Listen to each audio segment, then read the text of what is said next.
Hello, எல்லோரும் எப்படி இருக்கீங்க? நல்லா இருக்கீங்கன்னு நம்புகிறேன். இந்த வாரம் நம்ம ஒரு ஸ்வீட் ரெசிபி பண்ணிடலாமா?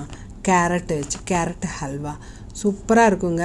குழந்தைங்களுக்கு ஈவினிங் ஸ்நாக்காக கொடுக்கலாம், இல்லை யாராச்சும் திடீர்னு ஒரு கெஸ்ட்டு வந்தாங்கன்னா ஹரிபரியாக செஞ்சு முடிச்சிடலாம்.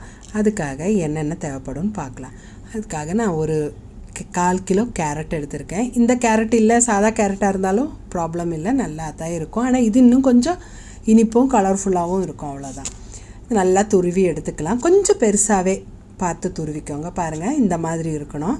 பார்த்திங்களா? இந்த மாதிரி இருக்கட்டும். இனி நம்ம ஒரு கடாய் அடுப்பில் வச்சு சூடாகும்போது 2 டேபிள் ஸ்பூன் நெய் விடுறேன். நெய் உருகி வரும்போது இந்த துருவி வச்சுருக்கிற கேரட் போட்டு நல்லா கிளறி விட்டுறலாம். கிளறி அந்த நெய் கேரட்டு எல்லா பீஸ்லேயும் ஒட்டுற மாதிரி நல்லா கிளறி விட்டுறலாம். பாருங்கள், கிளறிட்டு நல்லா லோ ஃப்ளேமில் வச்சுட்டு மூடி வச்சு 3லேருந்து ஒரு 4 நிமிஷம் வேகட்டும். 4 நிமிஷம் ஆன பிறகு மூடி திறந்துட்டு திரும்ப ஒருக்கா கிளறி விட்டுட்டு ஒரு 2லேருந்து 3 நிமிஷம், அவ்வளோதான். இல்லைன்னா ஒரு 1.5-2 நிமிஷம் இருந்தாலே போதும், அதுக்குள்ளே வெந்துடும். கேரட்டுக்கு அவ்வளோதானே வேவே. பாருங்கள், இருக்கட்டும். இனி நம்ம இதில் 1 கப்பு பால் சேர்க்குறேன். கப்பு பால் சேர்த்துட்டு இனி ஹை ஃப்ளேமில் வச்சுக்கோங்க. ஹை ஃப்ளேமில் வச்சுட்டு நல்லா பால் கொதிக்கிற வரைக்கும் மூடி வச்சுருங்க. பால் கொதித்த உடனே மூடி எடுத்துருங்க. பாருங்கள், நல்லா கொதித்து வருது. பக்கத்துலேயே இருங்க, இல்லைன்னா கொதித்து கீழே போயிடும்.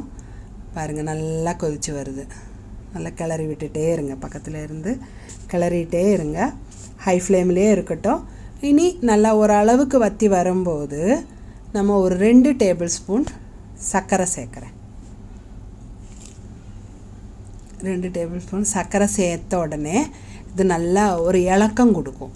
அந்த சர்க்கரை உருகி வரும்போது நல்லா உருகி நல்லா இளகி வரும். பாருங்கள், நல்லா கிளறி விட்டுட்டே இருங்க.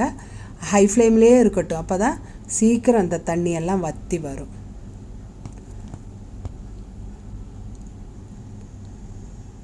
பாருங்கள், நல்லா ஒரு அளவுக்கு வற்றி வந்தாச்சு. இனி நம்ம இதில் சேர்க்க போகிறது இன்றைக்கி காய்ச்சின பாலில் மேலே ஆடை இருக்கும் இல்லையா, அது 1 டேபிள் ஸ்பூன். நீங்கள் வேணால் அதுவும் இல்லாமல் 2 டேபிள் ஸ்பூன் கண்டென்ஸ்டு மில்க்கும் சேர்க்குறேன். நீங்கள் பால் கோவா இருந்ததுன்னா சேர்க்கலாம். எங்கிட்ட பால் கோவா இல்லை, அதனால் இது இப்படி பண்ணால் இதுவும் சூப்பராக இருக்குங்க. 2 டேபிள் ஸ்பூன் பால் கண்டென்ஸ்டு மில்க்கும் சேர்த்து, கண்டென்ஸ்டு மில்க் இல்லைன்னா நீங்கள் பால் பவுடர் இருந்தால் ஒரு 2-3 டேபிள் ஸ்பூன் அது போட்டிங்கன்னா போதும். போட்டுட்டு நல்லா கிளறி விட்டுட்டே இருங்க. இன்னும் திரும்பவும் ஒரு இலக்கம் கொடுத்தாச்சு பாருங்கள். அதெல்லாம் நல்லா வற்றி வர்ற வரைக்கும் கிளறி விட்டுட்டே இருங்க. பக்கத்துலேயே இருங்க. ஹை ஃப்ளேம்லேயே வச்சு கிளறி விட்டுட்டே இருங்க. நல்லா நல்லா ஒரு ஸ்மெல் வரும் பாருங்கள், சூப்பராக இருக்கும். கீ 2 டேபிள் ஸ்பூன் ஃபஸ்ட்டில் ஊற்றினது தான், அவ்வளோதான். அதுக்கு மேலே வேண்டாம். பாருங்கள், நல்லா நெய் மேலே தெரியுது. ஏன்னா பால் பாடையிலேருந்தும் கண்டென்ஸ்டு மில்கிலேருந்து எல்லாம் அந்த கீ தானே வெளியே வரும். பாருங்கள், இப்போ இனி ஒரு 10 போல் பாதாம், 10 போல் முந்திரி, 10 போல் திராட்சை எல்லாம் அப்படியே ஒன்றும் வறுத்தெல்லாம் கொட்டணுங்கிற அவசியம் இல்லை. எல்லாம் போட்டு நல்லா கிளறி விட்டுட்டே இருங்க. தண்ணி சுத்தமாக வத்துற வரைக்கும் நல்லா கிளறிட்டே இருங்க.